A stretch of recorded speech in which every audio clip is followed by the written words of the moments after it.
Hello बच्चों, आज हम लोग कक्षा 12 का पाठ 10 पढ़ेंगे, छोटा मेरा खेत, जिसके कि कवि हैं उमाशंकर जोशी। और ये कविता छोटी सी कविता है।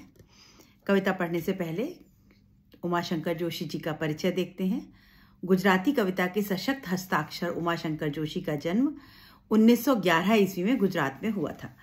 20वीं सदी में इन्होंने गुजराती साहित्य को नया आयाम दिया। मतलब इन्होंने गुजरात का जो साहित्य था, गुजराती भाषा का साहित्य, उसको उन्होंने एक नई रोशनी दिखाई, नई तरीके से उसको पेश किया। इनको परंपरा का गहरा ज्ञान था और इन्होंने गुजराती कविता को प्रकृति से जोड़ा। भाषा गुजराती थी, वहाँ की गुजराती परंपराओं को लेकर के इन्होंने प्रकृति से उसको जोड़ करके कविताएं लिखी। आम आदमी को जिंदगी के अनुभव से परिचय कराया। मतलब जिंदगी में जो हम एक्सपीरियंसेस करते हैं उससे लोगों का परिचय अपनी कविता के माध्यम से कराया और एक नई शैली दी।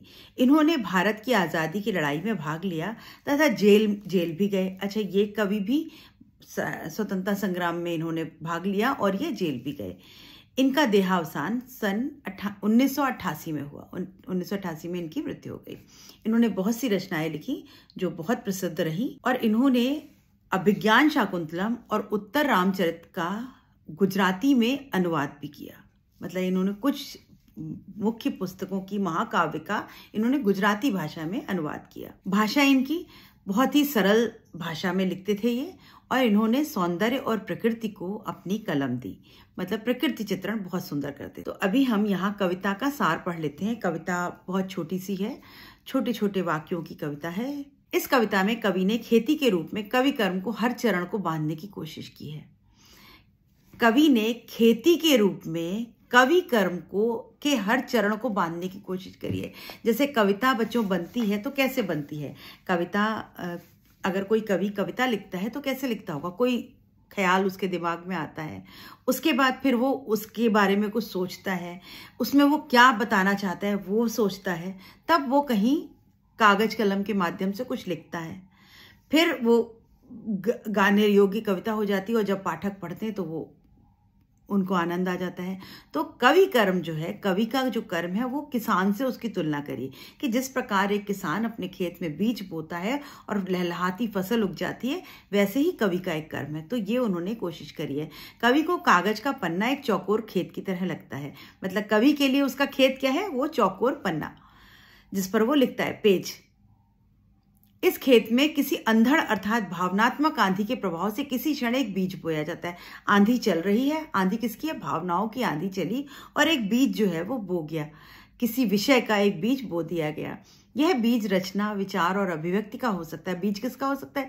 रचना का बीज हो सकता है, विचार का कोई बीज हो सकता है, कोई अभिव्यक्ति का बीज हो सकता है। यह कल्पना का सहारा लेकर के विकसित होता है और इस प्रक्रिया में स्वयं गल जाता है। इससे शब्दों के अंकुर निकलते हैं और फिर उस बीज में से जो अंकुर निकलते हैं वो शब्दों के अंकुर होते हैं और अंततः कृति एक पूर्ण स्वरूप ग्रहण कर लेती है। और उसके बाद एक कृति जो है वो जैसे एक पौधा उगाता है, ऐसे ही पूरी कृति यानी कविता बन जाती है और जो कृषि कर्म के लिहाज से पुष्पित पल्लवित होने की स्थिति है। और जब वो पूरी तरह से पौधा निकल आता है तो कृषि के अनुसार एक पौधा पुष्पित यानी उसमें पुष्प निकलते हैं, पल्लवित पत्तियां निकलती हैं और फल फूल जाता है वो। और साहित्यिक कृति से जो अलौकिक रस धारा फूटती है, क्षण में होने वाली रुपाई का ही परिणाम है। वो जो एक क्षण था जिस समय वो बीज रोपा गया, वो उसका परिणाम क्या है? उस पौधे में से रस की धारा फूट पड़ी। वो रस कौन सा है? काव्य रस है। उसकी धारा फूट पड़ती है, पर यह रसधारा अनंत काल तक चलने वाली कटाई से कम नहीं होती। और ये धारा कैसी है? अनंत काल तक चलने वाली, कभी खत्म नहीं होगी। ये खेत में पैदा होने वाला अन्न कुछ समय के बाद समाप्त हो जाता है, किंतु साहित्य का रस कभी समाप्त नहीं। तो बच्चों, ये था सारांश। अभी आप इसको ऐसे इमेजिन करिए कि एक खेत में बीज कैसे बोया जाता है। अगर किसान अपने आप बीज बोता है तो वो तो रुपाई करके, गुड़ाई करके बीज को डाल देता है, लेकिन कई बार आंधी चलती है तो आंधी से पेड़ पौधों का जो अपना एक नेचुरल प्रोसेस है उसके अनुसार कोई बीज उड़ करके आता है आंधी से और अचानक मिट्टी में चला जाता है और वो मिट्टी में सोया रहता है। फिर किसान उसमें पानी देता है, ऊपर से धूप लगती है, उसकी देखभाल करता है, तब उसमें से एक अंकुर फूटता है। फिर वो धीरे धीरे उसमें से और बड़ा होता है, पल्लव यानी पत्तियां निकलती हैं, वो पौधा बड़ा होता है, उसमें से पुष्प निकलता है, फिर फूल निकलता है, फिर फल निकलता है, और उस फल को जब आप खाते हैं तो आपको रस का आनंद आता है, उस फल के मिठास का आनंद आता है। बिल्कुल उसी प्रकार एक कविता भी, एक ऐसा ही कवि कर्म जो है वो इसी तरह है। वो कवि किसान है, कागज का पेज जो है वो उसका खेत है, विचारों की आंधी चलती है, कवि के मन में बहुत सारे विचार आते हैं, लेकिन उनमें से कोई एक विचार जो है वो बीज बन करके उस पेज में गिर जाता है, यानी वो विचार, उसकी अभिव्यक्ति, वो रचना का बीज बन गया।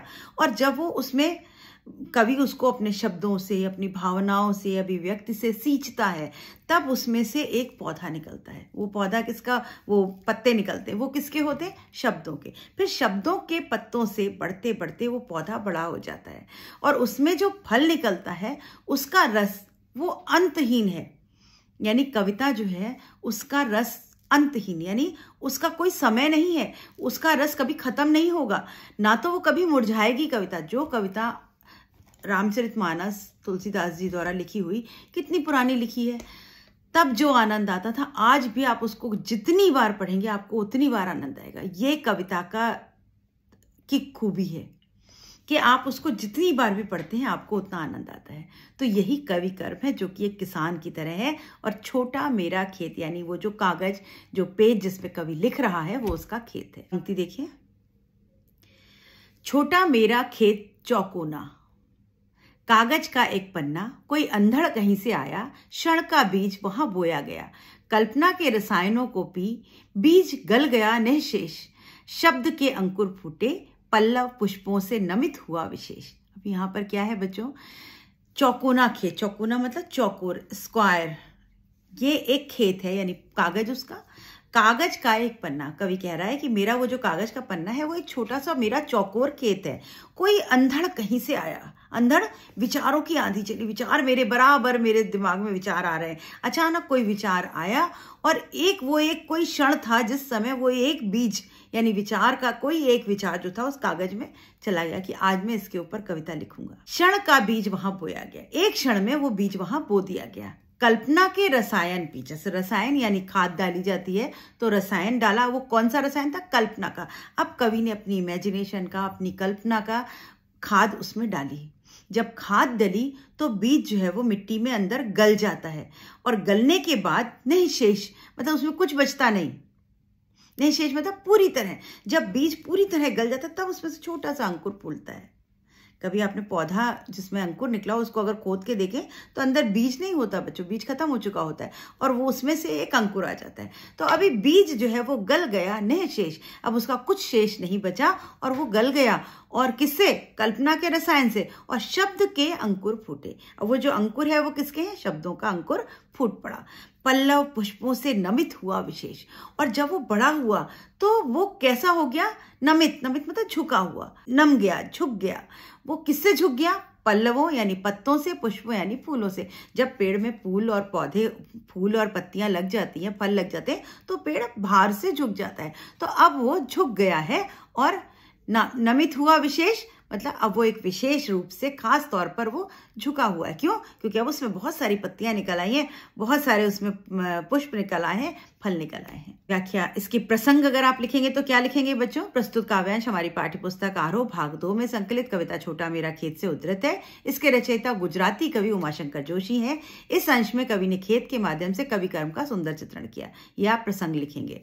फिर व्याख्या क्या है इसकी, कवि कहता है उसे कागज का पन्ना एक चौकोर खेत की तरह लगता है, उसका मन भी कोई भावनात्मक आवेग उमड़ा, उसके मन में कोई भावनात्मक आवेग मतलब जोश आया, और उसके खेत में विचार का एक बीज बोकर चला गया।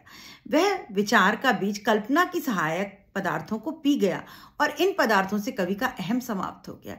अभी जब कल्पना लगी, कल्पना गिरी, तो कवि के अंदर जो अहम था वो भी समाप्त हो गया, कोई अहंकार नहीं बचा, निःशेष, कुछ बचा नहीं। बीज क्या है, बीज सोचता है मेरे अंदर से पेड़ निकलेगा, लेकिन जब पेड़ निकलता है तो बीज बचता ही नहीं, यानी बीज का घमंड खत्म हो जाता है। और तो उससे सर्वजन हिताय रचना का उदय हुआ, और वो जो रचना निकली यानी वो जो पेड़ निकला वो सर्वजन हिताय सबके लिए, दुनिया के लिए था। कवि जो कविता लिखता है वो अपने लिए नहीं लिखता, वो अपनी कल्पना से दुनिया के लिए कुछ लिखता है जिसको कि आनंद उसका दुनिया लेती है। तथा शब्दों के अंकुर फूटने लगे, अब उसमें से शब्दों के अंकुर फूटने लगे, फिर उस रचना ने एक संपूर्ण रूप ले लिया। इसी तरह खेत में भी बीज विकसित होकर पौधे का रूप धारण कर लेता है और पत्तों और फूलों से लद करके छुप जाता है। तो पौधे की तुलना कविता से की गई। अब यहाँ बच्चों पल्लव, पुष्प, पापा, गल गया, गा की आवृत्ति अनुप्रास अलंकार है और रूपक अलंकार है। यहाँ पर जो कल्पना है, जो रचना है, उसकी तुलना करी गई है, लेकिन उसके जैसा नहीं वही माना गया है। उसका चौकोना खेत ही है, वो जो पन्ना है वो चौकोर खेत है, उसका चौकोर खेत जैसा नहीं बोला, तो यहाँ पर रूपक अलंकार है। भाषा सुंदर है, खड़ी बोली की भाषा। दृश्य बिंब, आपके आंखों के आगे चित्र खींचने की कोशिश की गई है, तो यहाँ दृश्य बिंब है। झूमने लगे फल, रस अलौकिक, अमृत धाराएं फूटती, रोपाई क्षण की, कटाई अनंतता की, लुटते रहने से जरा भी नहीं कम होती, रस का अक्षय पात्र सदा का, छोटा मेरा खेत चौकोना। अभी कवि क्या कह रहा है? झूमने लगे फल, अभी उसमें पत्ती निकली थी, पुष्प निकले, फिर फल निकला और फिर हवा से वो फल झूम रहे हैं। रस अलौकिक, और उन फलों में जो रस है वो कैसा? अलौकिक। अलौकिक मतलब दिव्य, उस लोक का, सामान्य रस नहीं है, वो अलौकिक रस है, दिव्य रस है। अमृत धाराएं फूटती, ऐसा रस जिसकी अमृत धारा बह रही। अमृत मतलब जिसको कहीं आप, अमृत क्या होता है? जो कभी खत्म नहीं होता, जो कभी समाप्त नहीं होता, ऐसा रस उसमें से बराबर फूट रहा है, निकल रहा है। रोपाई क्षण की, जब एक क्षण था उस समय वो विचार रोपा गया था। कटाई अनंतता की, एक क्षण में वो बीज डाल दिया गया, लेकिन उसको बराबर हम काट रहे हैं। मतलब ऐसा कौन सा बीज होता है जिसकी फसल हम सालों साल काटते रहे, सदियों तक काटते रहे? ऐसा कोई फल नहीं होता। हम फसल काटते हैं, वो खत्म हो जाता है, फिर से दोबारा हमें बीज डालना पड़ता है। लेकिन कविता की रोपाई कैसी है कि एक क्षण था जिस समय वो विचार का बीज डाला गया और उसकी कटाई हम अनंतता तक करते हैं, यानी अंत समय तक हम उस काव्य का आनंद उठाते हैं। लुटते रहने से जरा भी नहीं कम होती, जितना उसमें से रस लूटो लुटता ही जाता है, बढ़ता ही जाता है। अक्षय पात्र है वो, कभी उसका रस खत्म नहीं होता।